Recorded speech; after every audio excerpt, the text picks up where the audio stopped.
Ngayong kayo'y matanda na't nanghina, ako naman ngayon ang dapat mag-alaga.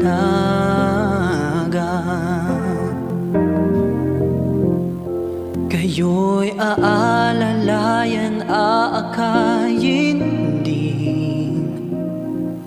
Pag lumuluha ay patatahanin.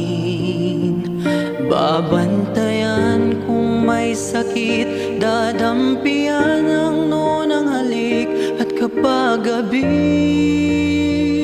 ay malamig, yayakapin din.